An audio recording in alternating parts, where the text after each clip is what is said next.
तो आज इस वीडियो में हम बात करने वाले हैं एलआईसी के लेटेस्ट लॉन्च हुए प्लान नवजीवन श्री के बारे में, जिसका कि प्लान नंबर है 912 और ये एक इंश्योरेंस कम सेविंग प्लान है। तो वैसे तो आपने इस प्लान के बहुत सारे वीडियोस अब तक देख ही लिए होंगे, लेकिन आपने अब तक जो चीज़ें नोटिस नहीं करी होंगी वो है इसके कुछ नेगेटिव पॉइंट्स, यानी कि ये प्लान कितना इंटरेस्ट रेट देता है, क्यों ये बाकी प्लानों से उतना बेटर नहीं है, या अगर है भी तो इसमें क्या कमियाँ एग्जिस्ट करती हैं, इंश्योरेंस के पार्ट में मुझे क्या कमी लगी। तो बेसिकली ये एक क्रिटिकल रिव्यू होने वाला है। तो फटाफट से वीडियो को लाइक कर दो और हम चलते हैं मेरे कंप्यूटर स्क्रीन पर, क्योंकि काफ़ी सारे ऐसे प्लान जो कि एलआईसी लेकर के आती है, ज़रूरी नहीं सभी लेने लायक हों, लेकिन सभी के बारे में जानकारी होना बहुत ही ज़्यादा ज़रूरी है। तो सबसे पहले आपको स्क्रीन पर जो दिख रहा है वो है नवजीवन श्री का प्लान नंबर 912। अब ये एक लाइफ इंश्योरेंस कम सेविंग प्लान है जिसमें आपको ड्यूअल बेनिफिट मिलते हैं, एक तरफ से लाइफ इंश्योरेंस, दूसरी तरफ से सेविंग भी हो जाती है।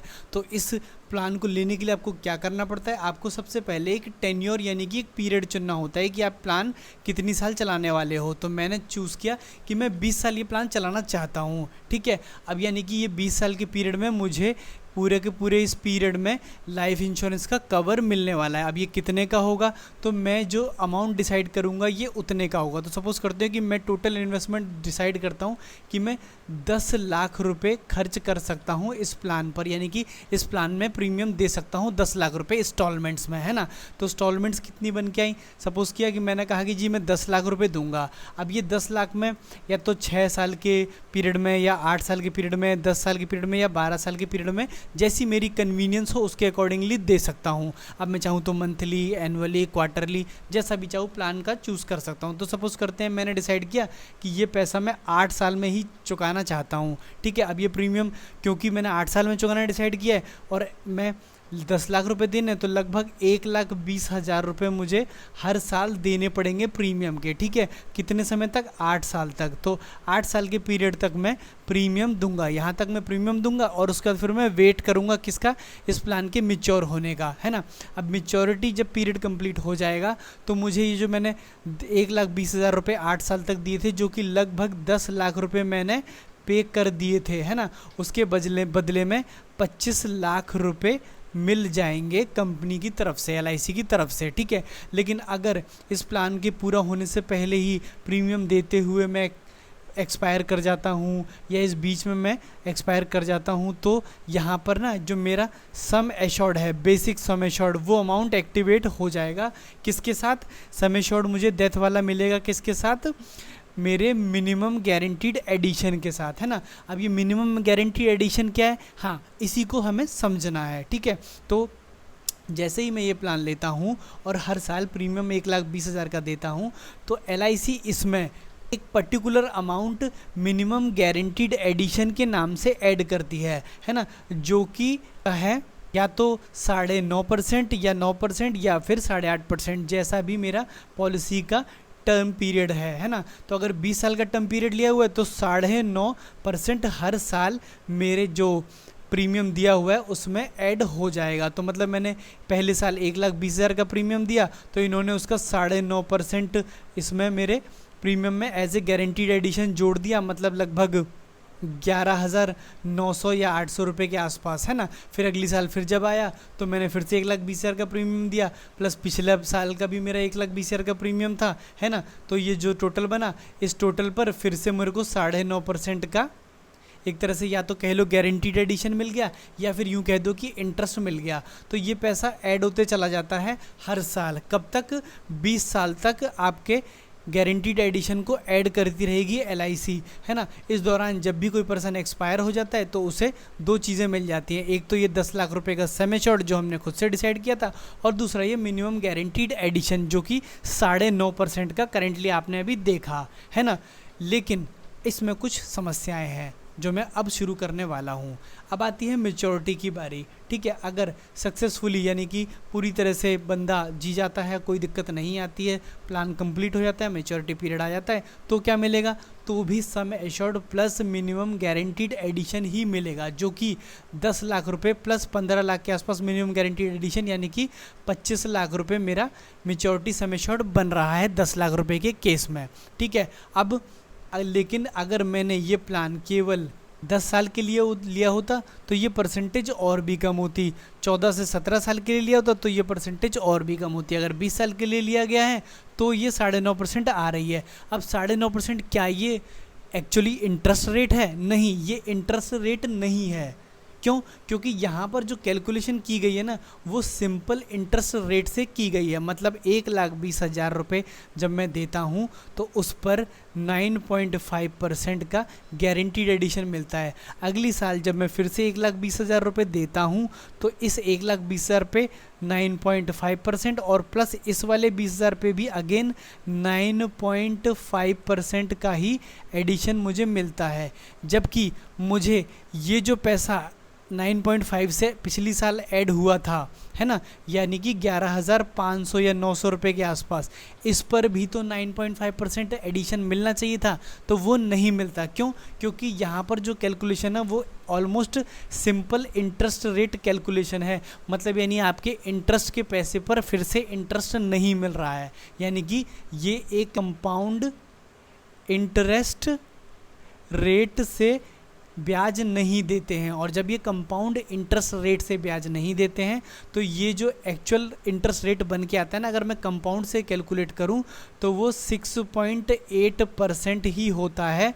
अगर मैं 20 साल के लिए पैसा इन्वेस्ट कर रहा हूं और मेरे को गारंटीड एडिशन हर महीने 9.5% मिल रहा है तो ठीक है।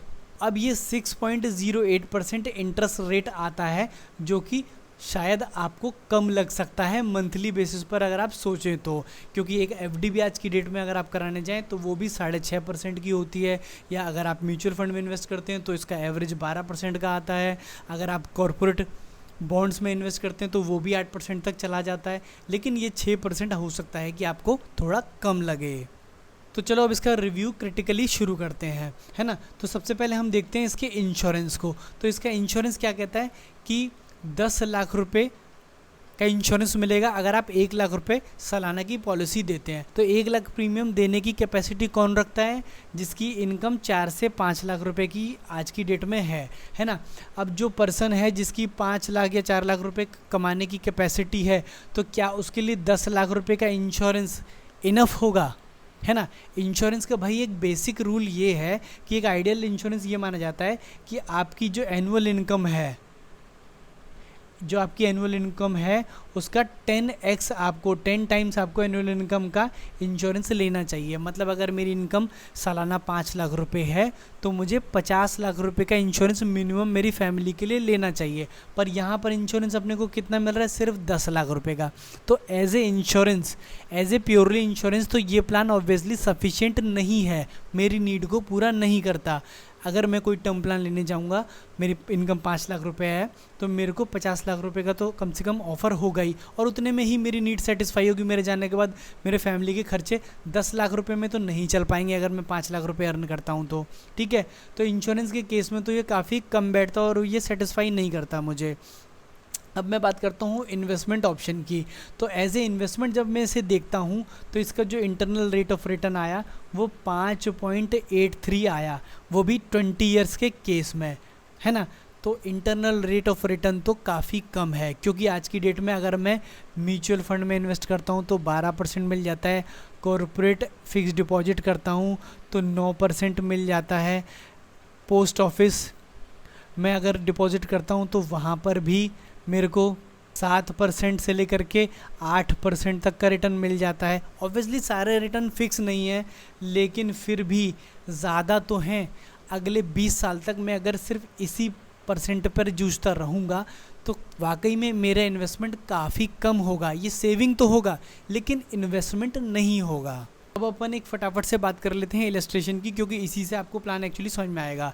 तो एक पर्सन है जो कि सम एश्योर्ड लेता है कितने का? 10 लाख रुपए का, ठीक है। 10 लाख रुपए का इंश्योरेंस भी लेना चाहता है वो, और 10 ही लाख रुपए का एक्चुअली प्रीमियम उसे देना पड़ेगा कि अगले 8 साल तक। अब समस्या एक और यहाँ खड़ी होती है कि इसमें गवर्नमेंट को जीएसटी भी अपने को देना पड़ता है। तो पहले ईयर्स में 4.5% का जीएसटी लग जाता है, दूसरे ईयर से आपको 2.5% का जीएसटी देना पड़ेगा। अब सपोज करिए ये आ गया अपना प्रीमियम पेमेंट स्टार्ट का सिस्टम, ठीक है। 1,19,500 रुपये अपने जमा हो रहे हैं हर साल इस पॉलिसी में, ठीक है। लेकिन आप प्रीमियम कितना दे रहे हो? एक्चुअली 1,22,000 180 के आसपास दे रहे हो, ठीक है, लगभग 2600 रुपये के आसपास। कहाँ चला जा रहा है? वो चला जा रहा है गवर्नमेंट के खाते में। लेकिन ये पैसा जैसे जैसे आप जमा कर रहे हो तो इस पर बैंक आपको, यानी आपको LIC गारंटीड एडिशन दे रहा है। ये 11,495 रुपये पहले साल में मिले, फिर दूसरे साल में ये सेकंड इंस्टॉलमेंट को मिलाने के बाद ये हो गए 2,39,000 रुपये, और इस पर गारंटीड एडिशन मिला 34,000 रुपये का,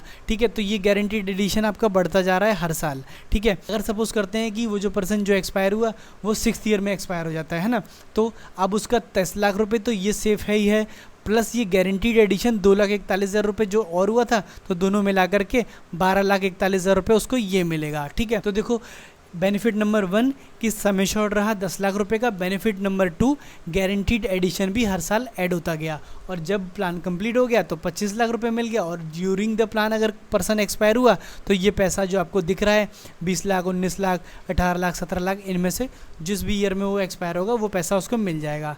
वैसे इस प्लान के बारे में आपकी क्या राय है मुझे कमेंट सेक्शन में ज़रूर बताना। वीडियो पसंद आया हो तो उसे लाइक कर देना। तब तक के लिए थैंक यू सो मच।